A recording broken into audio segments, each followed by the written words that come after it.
Hey everyone, thanks for checking in. This video provides a brief overview and some tips for implementation for any of you high school teachers who might be interested in using our modules over the next couple weeks. Here's a list of our team members and backgrounds. And here's why we're making these modules.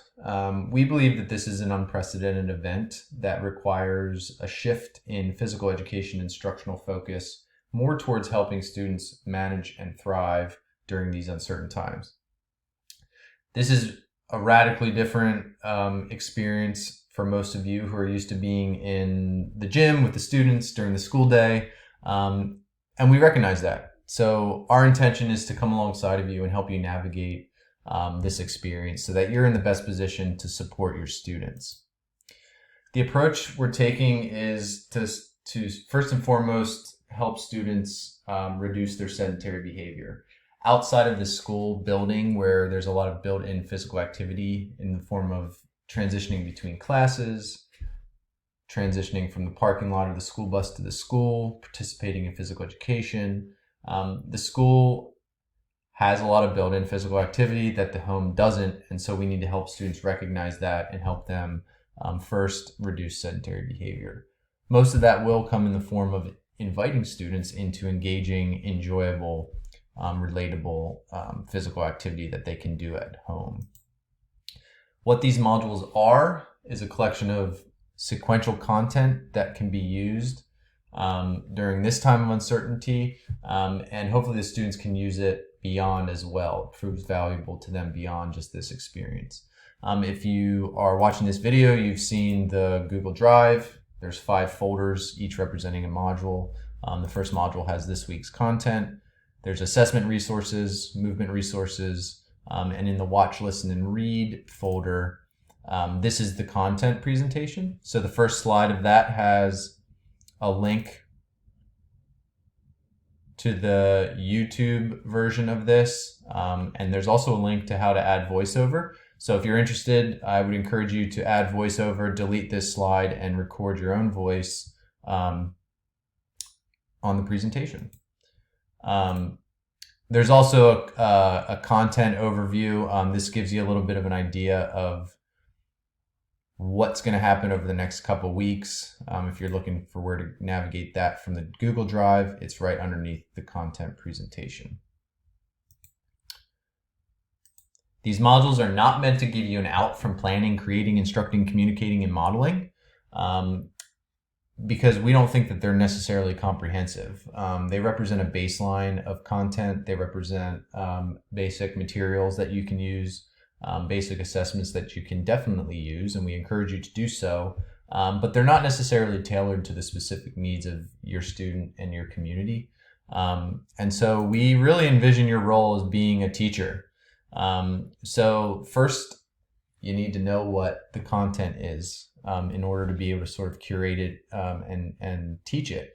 So I would engage with the presentation, listen to it, learn some things from it, look through the materials, see how they relate, look at the assessments, and determine the value of all that for your students. If there's things that you think could be improved, if there's things that you think should be added, that's what we're offering here, an opportunity for you to add to this. We want you to do that.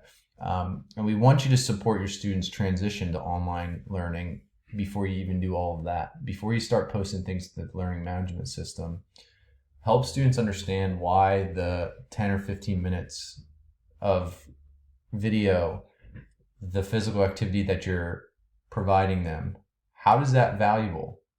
Why should they prioritize that, especially at this time?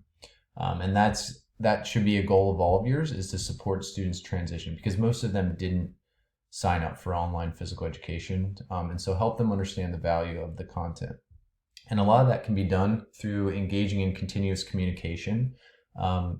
Send them messages regularly, record a video showing yourself being physically active, offering an optimistic message, just so students hear your voice, can see your optimism, and learn and understand why the content might be valuable, especially at this time. We think our role is a support role. We'll develop some content for you There'll be a recorded version and unrecorded version. There'll be related lesson materials, assessment ideas. But really we see our job as supporting your learning and confidence and building your confidence through this process to be able to deliver effective instruction through an online medium. We'll provide the content, materials, and support. You be the teacher, and hopefully we can all manage and learn something and thrive during this process, especially including your students. So if we were you, we would just stay tuned for content each Wednesday. We'll add the content to the Google Drive. We'll let you know on Twitter. And then the reason why we decided to use Wednesday as sort of the go-to day is so that you can take some time over the course of the week to review the content, to connect with us if you have questions, connect with each other, and ensure that you're ready to go. Because on Monday, when we would post the content, it should be tailored, it should be supplemented, it should be ready to go for your students.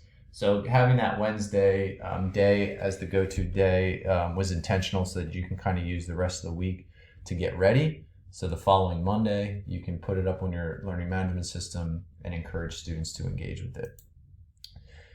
Key instructional features and tips for Module 1. We've got cognitive, psychomotor, affective objectives. If there's any standards that you need to hit or you want to hit the rest of the year, find those, extract the content, develop your objectives, and add to it. And we've used essential questions to sort of represent the overarching objective for the lesson. Key movement resources. We think you're the resource. You're the physical education teacher. You know your students, so we're relying on you, and these modules rely on you to make decisions, to curate the invitational environment for students to engage in the physical activity. Be creative. Use your knowledge. There's a ton of great resources out there to curate an experience where students can manage and thrive through this time. We do have quality assessment documents that can be used as is. Obviously, feel free to modify them or to align them to your desired outcomes.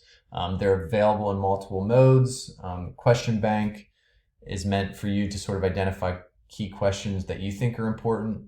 Feel free to add to those on your for your own assessments. But then the Shape American National Standards associated with the module are also included.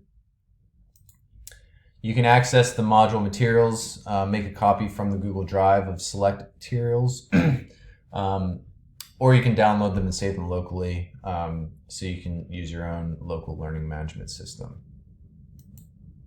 If you're looking for a little bit of added context and general support, you can reference some of these videos that I uploaded.